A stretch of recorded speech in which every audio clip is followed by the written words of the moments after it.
untuk mempresentasikan tugas daripada mata kuliah tentang sistem informasi kesehatan.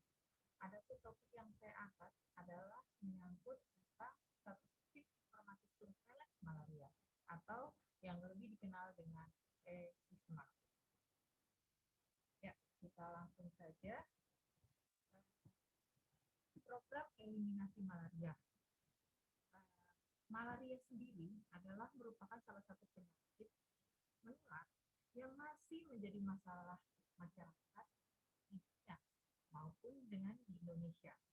Dan oleh karena malaria ini, kemudian pemerintah memandang perlu untuk melakukan satu atau menerbitkan suatu program yang tercantum dengan dikeluarkannya Peraturan Presiden Nomor 2 Tahun 2015 tentang Rencana Pembangunan Jangka Menengah Nasional, dengan salah satunya malaria termasuk penyakit yang menjadi prioritas yang patut ditanggulangi, dan ini menuju ke eliminasi malaria pada tahun 2030. Nah, mengenai surveillance sendiri adalah merupakan satu hal yang sangat penting dalam program pencapaian eliminasi, karena itu adalah salah satu syarat daripada eliminasi, yaitu mempunyai surveillance yang baik dengan pencatatan, pelaporan, merupakan hal yang penting mendukung bagaimana terselenggaraannya suatu sistem surveillance yang baik, pentingnya meningkatkan validitas dan kelengkapan dalam pelaporan data malaria.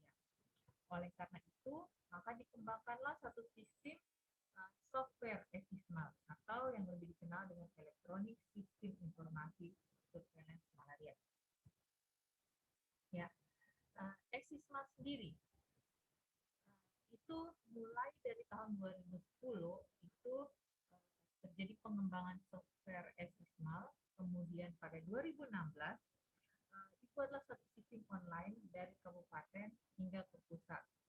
Dan untuk wilayah saya sendiri, tempat saya bekerja di Kabupaten Alor itu 2019 akhir itu mulai digalakan pelatihan, kemudian 2019 akhir juga sudah mulai pelaksanaan SISMA. Ya, untuk SISMA sendiri itu adalah satu sistem pencatatan dan pelaporan surveillance malaria berdasarkan elektronik. Dan sistem ini itu dibuat secara friendly. Maksudnya friendly ini adalah bisa digunakan secara lebih ke mudah digunakan lah seperti itu. Dan sistem ini selain mudah juga pencatatan dan pelaporan program penanggulangan malaria dari tingkat PK sampai ke pusat itu dilakukan di dalam SISMAL ini. Dan tujuannya adalah untuk terbentuk satu sistem informasi malaria yang sesuai dan mampu menghasilkan informasi yang relevan, akurat, dan tepat waktu, hingga memudahkan pembuatan laporan dengan indikator-indikator yang relevan, serta sebagai alat bantu juga dalam sistem kewaspadaan dini kejadian-kejadian terjadinya kasus luar biasa atau KLB malaria. Nah, ini adalah alur pelaporan SISMA. Jadi di sini untuk penginputannya sendiri dilakukan oleh rumah sakit dan puskesmas yang melakukan pelaksanaan penanggulangan malaria. Dan di sini sudah ditetapkan untuk waktunya apabila api atau manual parasit insiden itu lebih dari 5, itu periode pelaporannya dilakukan sebelum tanggal 15 bulan berikutnya. Sedangkan kalau api kurang dari 1 itu bisa selesai. Dan setelah dilakukan penginputan di server, kemudian dilakukan proses online untuk mengupload data, dan data yang masuk ke dalam server tersebut itu bisa terlihat oleh Dinkes Kabupaten atau kota, Dinkes Provinsi, dan juga oleh Subdit Malaria. Dan bisa di selanjutnya. selanjutnya, ya ini dia untuk web Sisma sendiri. Jadi untuk penguploadan data seperti ini tampilannya, dan pada saat yang di bagian atas adalah pada saat sudah masuk ke dalam sistem. Ya, nanti lebih jelasnya di slide berikut. Ya, kita masuk pertama adalah proses penginputan. Di sini untuk penginputan data tadi sudah saya katakan bahwa dilakukan di Yankes, baik di puskesmas maupun di rumah sakit yang melakukan program penanggulangan malaria atau pelayanan malaria. Nah, ini untuk inputnya, karena input ini butuh data, karena itu untuk sumber datanya sendiri itu bisa mencakup semua kegiatan pengendalian malaria, baik bersifat PCD atau passive case detection, ya, maupun penemuan penderita secara aktif case detection atau ACD. Nah, ini adalah tampilan penginputan secara offline. Di bagian atas itu ada info kunci, rekmal 1, rekmal 2, sektor, dan pengendalian fokus. Inilah tempat di mana data-data itu dimasukkan. Ya, ini terlihat di bagian kiri itu adalah info kunci yang belum terisi, sedangkan yang bagian kanan adalah info kunci yang sudah terisi. Nah, ini saya ambil contoh di daerah saya sendiri di Kabupaten Alor. Petugas yang menginformasikan, petugas ini yang membuat laporan itu biasanya kalau di tempat saya adalah pengelola program malaria di puskesmas ataupun di rumah sakit. Kalau di rumah sakit itu biasanya petugas yang di bagian rekam medik yang bertugas untuk menginput data malaria, dan mereka yang menginput ini masing-masing sudah mendapatkan pelatihan dan sudah memiliki akses atau wewenang untuk bisa melakukan penginputan. Nah, di sini untuk tahunnya berapa data itu diinput, posisinya NTT, Kabupaten Alor, Kecamatan Kuraman, Paskes ini saya ambil dari Puskesmas Demang. Puskesmas Demang ini di tempat saya adalah puskesmas yang memang prevalensi kasusnya itu cukup tinggi. Jadi jumlah desa di wilayah Puskesmas Demang itu ada 5, dan nomor identifikasi vaskes ini itu diisi. Jadi setiap vaskes dalam hal ini Puskesmas Demang itu masing-masing sudah memiliki nomor, dan nomor itu diberikan oleh wasor malaria dari kabupaten, sehingga mereka bisa menginput per puskesmasnya masing-masing, dan setiap puskesmas dengan kode yang berbeda. Dan di sini terlihat berapa api yang diharapkan, api di wilayah tersebut. Selanjutnya di bagian bawah itu akan secara otomatis terbuka. Apabila kita mengisi 5, maka akan muncul kode desa di situ, dan ini pun diminta untuk dimasukkan nama desanya. Dengan sendirinya kita akan input jumlah penduduknya berapa, dan kalau misalnya hitam itu apabila apinya kurang dari 1, sehingga tidak akan kelihatan, tidak perlu untuk diisi. Selanjutnya reseptivitasnya dilakukan apa tidak, dilakukan per bulan, dan tahunnya tahun berapa, dilakukan berapa kali dalam bulan, dan tahunnya tahun berapa. Selanjutnya untuk rekmal 1, di sini ada ada nomor. Jadi untuk rekmal 1 ini semua penemuan kasus malaria yang positif saja. Jadi maksudnya di sini adalah kalau yang diinput di rekmal 1 ini adalah pasien-pasien yang positif. Nah, pasien positif ini diisi nomor, NIK, registrasi di puskesmas, nomor kartu keluarga, Nah, jenis kegiatan penemuan ini perlu saya jelaskan bahwa di sini pasien itu ditemukan di mana? Apakah melalui kegiatan PCD atau passive case detection, ataukah dari kunjungan rumah? Ini dari nomor 2 sampai nomor 9 ini kegiatan ACD atau active case detection. Jadi kalau passive case detection ini itu pasien-pasien yang didapat secara pasif. Jadi pada saat pasien datang untuk melakukan kunjungan ke puskesmas dan melakukan pemeriksaan dan kemudian didapatkan pasien tersebut positif, maka pasien tersebut dianggap ditemukan dari kegiatan PCD. Sedangkan untuk kunjungan rumah, penyelidikan epidemiologi, surveillance migrasi ini maksudnya pada saat dari pihak puskesmas melakukan survei adanya kasus-kasus akibat dari migrasi penduduk, itu bisa dilakukan survei dan bila pada saat itu kemudian dilakukan pemeriksaan dan ternyata positif, maka dimasukkan di sini. Kalau MBS dan MFC ini adalah mass flow survei, mass fever survei, maksudnya kegiatan-kegiatan yang dilakukan pengambilan secara massal di daerah-daerah yang memang dilakukan setiap tahun untuk mengetahui prevalensi dari daerah tersebut. Dan MF ini bila panas, kemudian screening juga dilakukan pada ibu-ibu hamil, misalnya di posyandu, pemeriksaan balita juga, ini follow up pengobatan. Jika pasiennya sudah positif, kemudian dilakukan follow up. Ini berikut juga dengan nama pasien, umur, ini identitas pasien keseluruhan.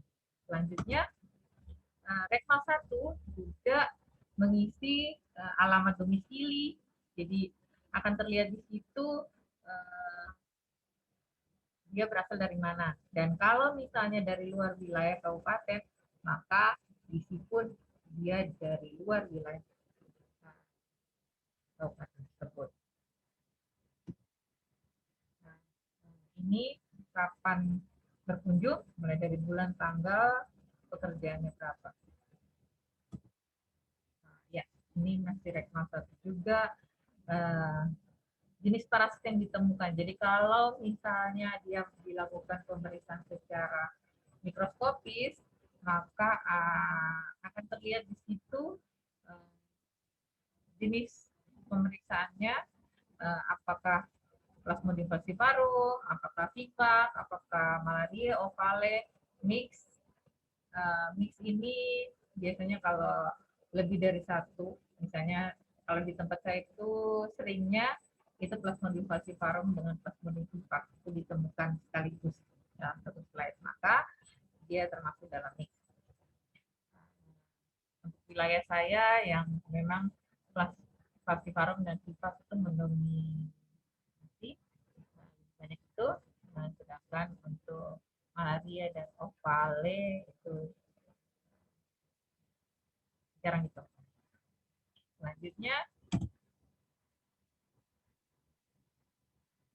termasuk di sini pengobatan, dilakukan pengobatan apa, itu pun diisi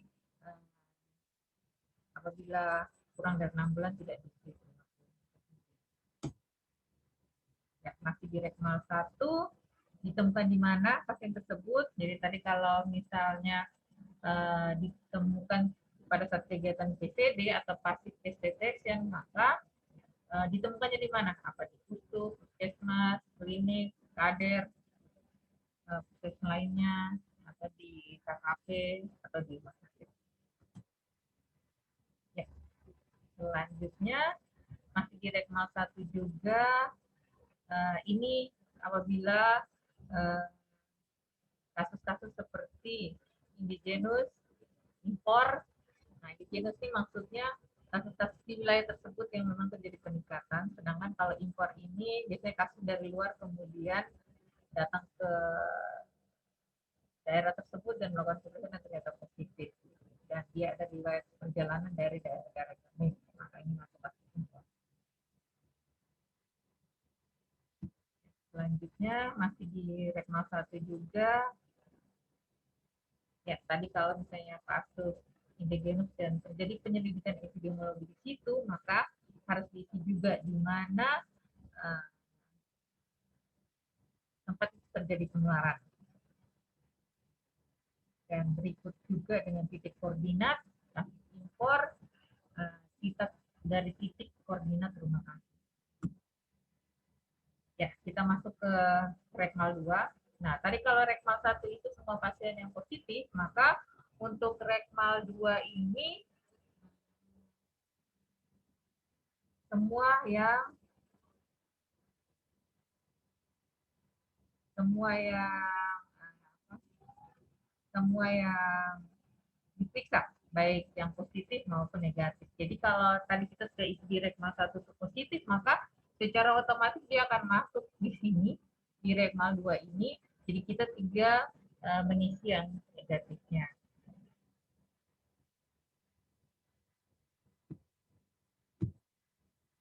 Ini untuk Rekmal 2, jadi yang dilakukan pemeriksaan, kalau negatif itu dengan menggunakan apa? Jenis pemeriksaannya apa? Dengan menggunakan mikroskop, RDT, maupun PCR. Kalau misalnya dengan mikroskop di mikroskop, berapa jumlahnya, sedangkan kalau RDT diisi di RDT dan berapa jumlahnya. Nah, ini pun kegiatannya apa tadi? Nah, kalau misalnya PPD, apa ibu hamil, pada saat screening balita, dan lain-lain. Selanjutnya, ini adalah Rekmal 2 tentang data logistik. Jadi, berapa stok yang ada, jumlah yang diterima, stok awalnya berapa, berapa yang digunakan, dan stok akhirnya berapa. Jadi ini data-data yang diisi untuk mengetahui berapa kekuatan data logistik yang ada di malaria. Sehingga kalau misalnya habis atau berkurang, maka segera dipersiapkan untuk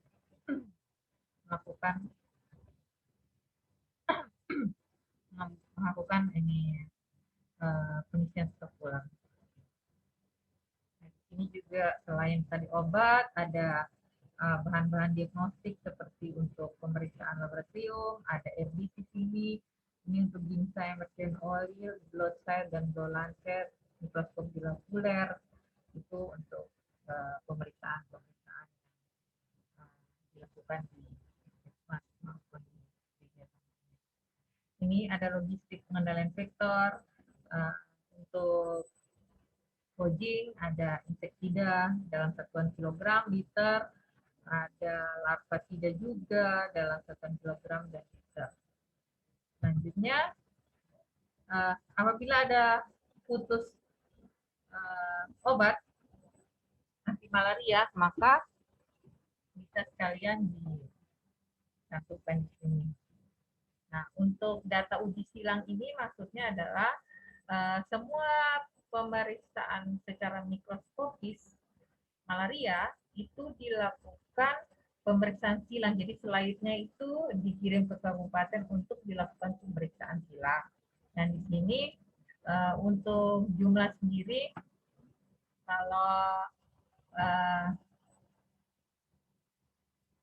akan otomatis terdata berapa yang diminta untuk dikirimkan. Jadi tergantung dari jumlah pemeriksaan yang dilakukan secara mikroskopis. Jadi seperti begini. Kalau misalnya dia itu kurang dari 20 slide, maka semuanya harus dikirim. Tetapi kalau misalnya lebih dari 20, maka untuk positif dikirim semua, tapi kalau untuk yang negatif, itu 5% dari negatif. Selanjutnya, ini untuk vektornya bisa terlihat di sini. Misalnya pembagian kulambu itu dilakukan pada saat kapan? Untuk diberikan kepada ibu hamil kah, atau untuk diberikan kepada masyarakat langsung.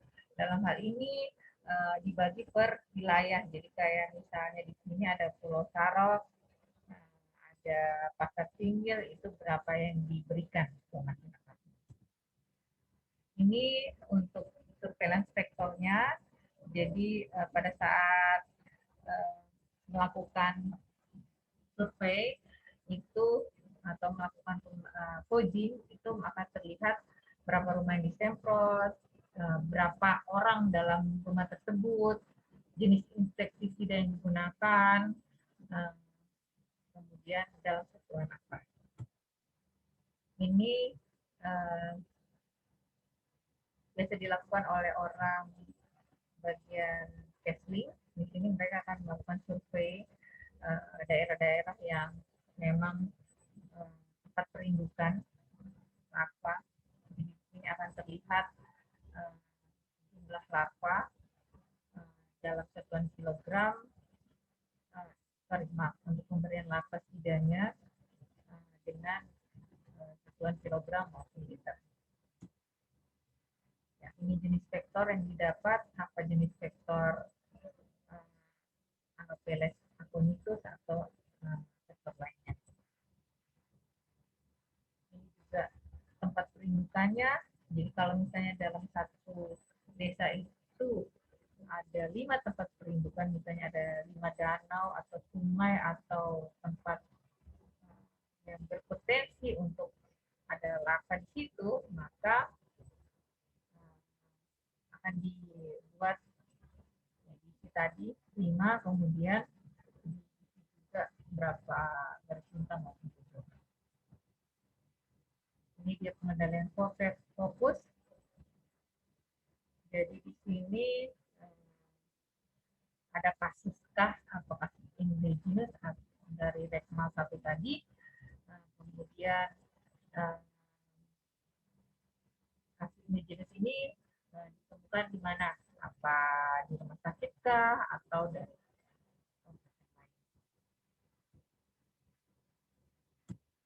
ya, ini pengendalian fokus juga yang sama seperti tadi. Ya, selanjutnya, setelah dilakukan pengisian atau input, kemudian proses yang terjadi adalah kita masuk kembali ke info kunci dulu. Setelah info kunci, kemudian di sini akan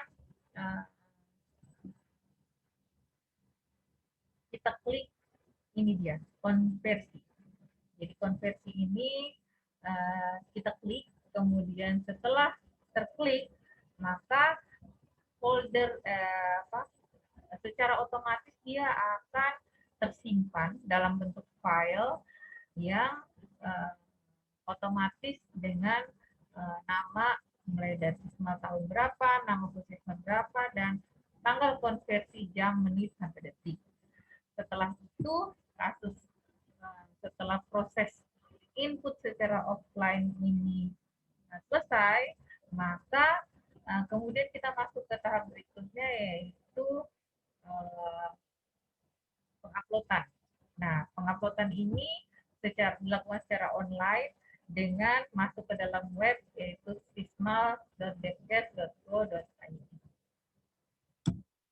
Ya. Ini tadi contoh file yang sudah tersimpan secara otomatis begitu dikonversi. Ya, sekarang kita masuk ke yang pada saat mengupload. Nah, ini akan begitu kita masuk ke web akan muncul di sini seperti ini. Nah, kode di atas itu adalah nomor kode yang memang disimpan baik untuk pengguna dan dengan kata sandinya. Kemudian login, setelah itu akan terbuka. Di sini pastikan secara otomatis sesuai kode tadi. Misalnya di sini puskesmas Demang. Tahun laporannya tahun berapa, kemudian ini sudah secara otomatis akan masuk. Begitu kita mengupload, membuka sistem ini dengan kode PIN yang tadi sudah diberikan, kemudian kita langkah pertama masuk di puskesmas atau rumah sakit. Selanjutnya tahun berapa. Kemudian yang kedua, mengambil file tadi yang akan diupload, kemudian setelah dipilih, kemudian dilakukan. Ini adalah tampilan setelah submit. Kemudian kita klik insert DB server. Setelah diupload akan keluar pemberitahuan seperti tampilan. Nah, setelah proses selesai, maka kita akan masuk ke output. Nah, ini untuk output ada dua. Yang pertama, untuk Exismart sendiri, begitu diklik di input, dia akan secara otomatis masuk ke laporan yang di data kedua dan analisis data. Jadi laporan ini terbagi-bagi, kita mau dari Januari kah sampai Desember kah akan terlihat di sini. Nah, jadi kalau tadi kita input Maret, secara otomatis dia akan masuk ke Maret. Jadi betul-betul untuk pengisian ini harus dipastikan tanggalnya atau bulannya sesuai karena dia secara otomatis akan masuk. Kemudian setelah masuk sini pun akan terlihat rekapan per bulannya tadi, kemudian rekapan tahunan dan bisa rekapan 2 tahunan. Untuk analisis data bisa dilihat indikator, tabel, dan grafik. Ini bisa dilihat secara offline. Nah, sedangkan secara ini contoh dulu, maaf, untuk tadi untuk rekapan tahunan, ini saya ambil contoh yang rekapan tahunan, ini terlihat untuk rekapan dari bulan 1 sampai 12, ada berapa suspek per bulannya, kemudian berapa yang positif, kemudian pengobatannya apa saja, konfirmasi ini dalam persennya berapa, kemudian mencapai target atau tidak, pengobatan standarnya mencapai target atau tidak, sedangkan kinerja pengobatan juga akan kita lihat di sini. Kalau yang di atas adalah data per desa. Nantinya, nah tadi yang tadi tabel, yang ini secara grafik terlihat tren kasus positif per bulannya. Di sini dalam 1 tahun 2019 Januari secara grafik peningkatannya seperti apa, dan ini kelihatan kalau di bulan Januari adalah kasus yang paling tinggi. Kemudian untuk per desa sendiri 60 adalah yang paling tinggi. Di bagian atas bisa terlihat laki-laki atau perempuan, rawat jalan atau rawat inap.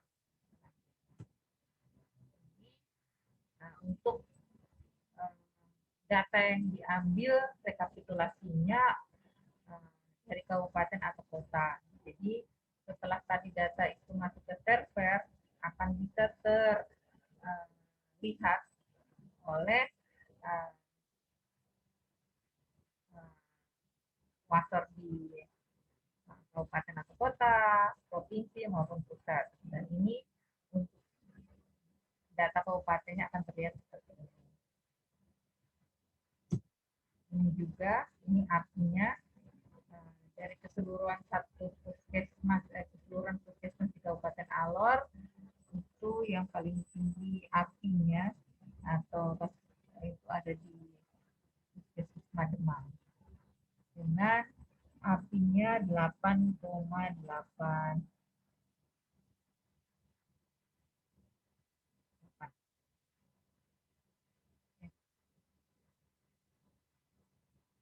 Ini ada ya, kelebihan dan kekurangan. Mohon izin kalau ini saya ambil dari data evaluasi program tahun lalu. Dan untuk kelebihan dari Exismart ini, pencatatan dan pelaporan sebelumnya manual, itu dengan Exismart secara otomatis tersaji, sehingga memudahkan pembuatan laporan dengan indikator. Nah, kalau dulu itu semua data itu dalam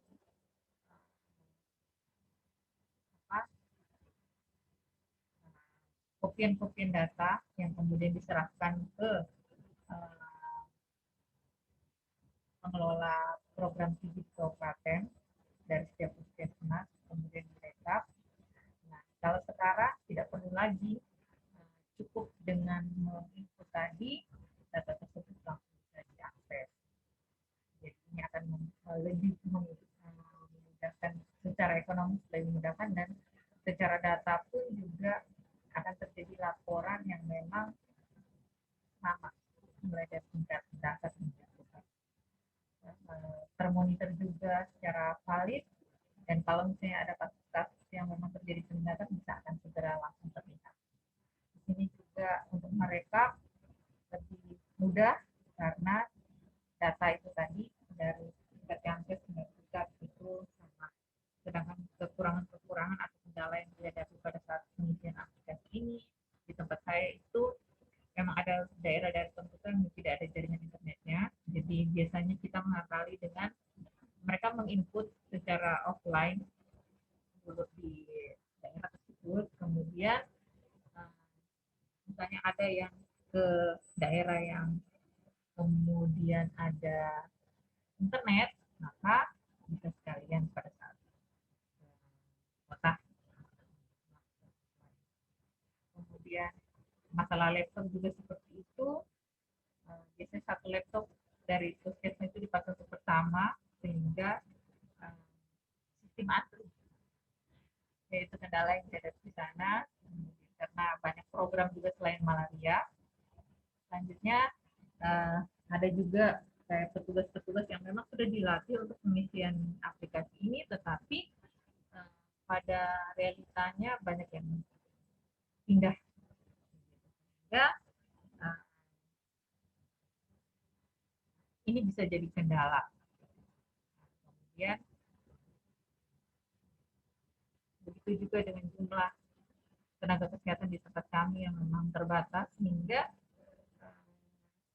biasanya mereka tangkap program. Jadi tidak hanya mengurus malaria, mereka juga merangkap TB misalnya, atau program KIA lainnya, sehingga kadang-kadang karena tangkap itu tidak terlalu fokus pada. Ya, itu saja dari saya. Lebih kurangnya saya mohon maaf. Saya kembalikan sudah. Terima kasih. Saya stop share.